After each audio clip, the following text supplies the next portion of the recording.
Good afternoon. I'm Chelsea Anderson with your Red Door Real Estate team at Keller Williams East Valley. We are on to stage 3 in our hold book here this week. And if you see next week's and we're in the same thing, sorry, I'm doing 2 for 1 today. So stage 3 is all about buying your property. So once we've gone through and found potential properties to invest in, we have analyzed the heck out of them and figured out which ones are going to be our best opportunities. Now we're ready to buy them. So stage 3. It's going to start with financing. We talked a little bit about that to start with in assembling your team and getting your mortgage people on board with your goals and your criteria, everything like that.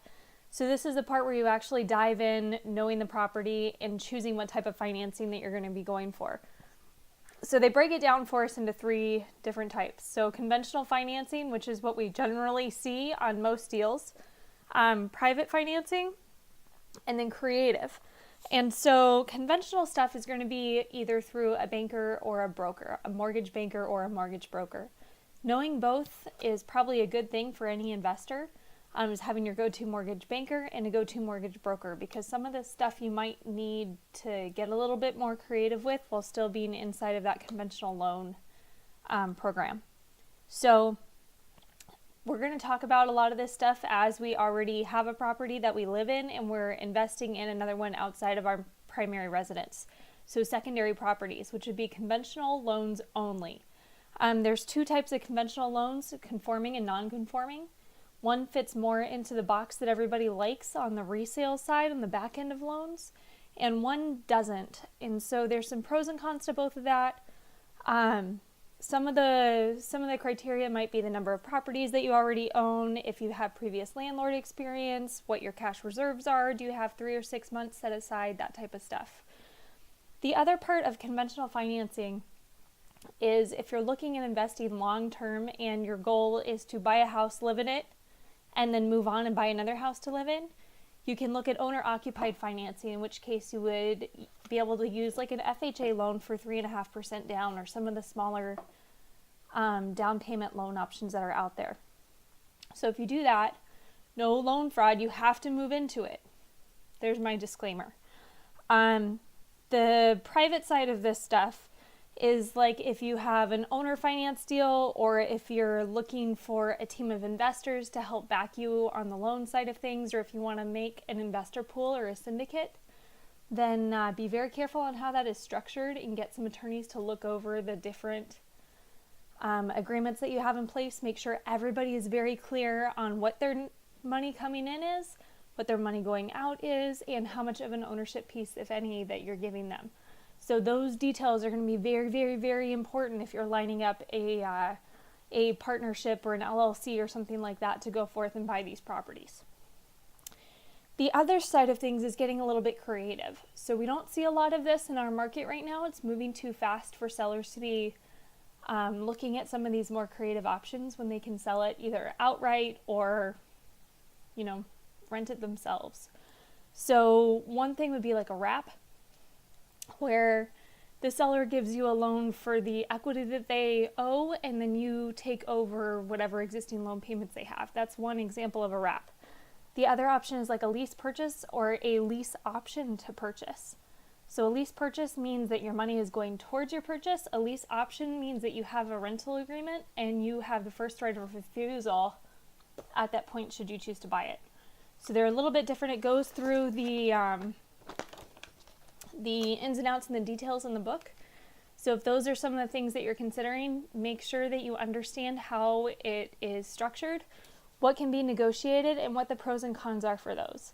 So like I said, there's not a whole lot of sellers in our market right now that are looking at those, because it's such a strong seller's market in most price points that you can get a normal buyer to come in and buy it outright. You don't have to deal with any headaches, no foreclosure potential, no nothing. So keep that in mind. It's also, all of these are going to be market specific. So keep track of where rates are going, keep track of home values, how fast things are selling, what the seller's motivations are, things like that. Which brings us into part 2 of stage 3, which is our offer. So once we found our property, we have our mortgaging in place, we'll want to put together our offer.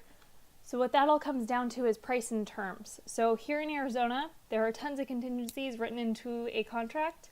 So a lot of the stuff that they're talking about here as far as inspections, walkthroughs, appraisals, that's all a part of our standard contract, which is really great for any buyer. It offers a lot of outs throughout the process just to double check and make sure that you're comfortable with your decision. So writing this up, we've already figured out what our fair market value is, where we're comfortable, and what number we're going to be starting with. So when we write it up, we'll put it together on a standard form. The next thing we want to do, what they call bulletproof, is line out all the contingencies you're willing to work with and which ones you don't want. So sometimes to make an offer look stronger, an investor will cut their inspection days in half. Sometimes they'll waive appraisal, things like that. You want to know what those risks are going in, know what your market is doing, and know the house specifically so that you can make an educated decision whether or not you want to waive those. The seller situation. So what we do for our listings, for our buyers, is call the seller and try to figure out as much information as we possibly can. So if we can figure out why the sellers are moving, we can use that to your advantage and write an offer that either pinpoints their specific timelines or some little trigger that might make your offer stand out and be able to get a lower price, pushing in their motivation. So if we know that, we can write up the offer accordingly. The last part of this stuff is to present the offer. So what we have figured out doing is writing up a little blurb, kind of detailing who the buyer is, what the plans are, why they like this house, some of that stuff. And it helps set us apart from just somebody mass firing an email off. So if you can get a seller to connect a little bit more and feel like they have some sort of, ties or commonalities or anything like that with you and your situation, then you might be able to sway them to do things more in your favor than theirs. It sometimes works, it sometimes doesn't. It's hard when you're doing an investor offer and you're generally coming in below their asking price. So know what your terms are, where you're willing to go, and what you need to stand firm on based on that criteria that we've talked about over the last several weeks and several videos. So once they get your offer accepted, we're moving on to the third part of the buying stage here, which is the transaction. So that's when things get a little bit kind of crazy. Everybody is asking for everything. So stay on top of your timelines. Your realtor, your title company, and your lender will all be on top of your timelines for you if you've chosen the right people to align with your investment goals and that are true professionals. So they'll be concerned with getting your inspection scheduled, getting your appraisal scheduled, getting your title search completed, helping you understand homeowners insurance or home warranties if you so choose, getting your final walkthrough coordinated, looking over settlement statements to make sure that there's no weird additional charges that you wouldn't have necessarily been paying, or your HOA stuff, make sure that that's all lined out and fits in alignment with what your investment strategy is. So on investor's side, if you're looking at HOAs, one thing to pay attention to is that some of them set a minimum rental amount of either 30 days or 6 months or some of that stuff. So things to do some research on going in if you're looking at doing like a VRBO option, where you're going to have a series of renters come in for 3 or 4 days at a time and then they're going to cycle through. So that would not be playing with the CC&Rs or HOA regulations. So that would be something to know upfront as well. What else can I tell you about closing and transactions? So at the very, very end of the deal is when everything is going to get settled. All your people are going to come together and you'll get handed the keys. So that is the piece that we're striving for, is you get the keys and now get to take ownership of your investment property and moving forward, collecting that cash flow that we've analyzed to death and researched to death and we're expecting in our pocket. So we'll get started on that stuff.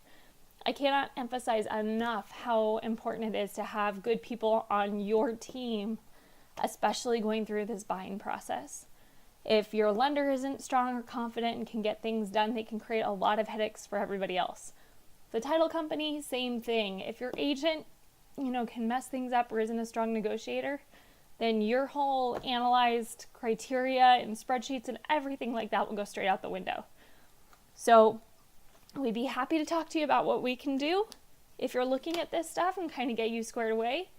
Again, everything ties back into your investment criteria and what you are looking for. So if you have questions, give me a call, 602-748-6136. And then check back next week for the section 4 or stage 4 of managing your property. So now that we've bought it, let's go get those tenants in there and start making some money. So again, question 602-748-6136. Chelsea Anderson with your Red Door Real Estate team, and we'll talk to you soon. Thanks.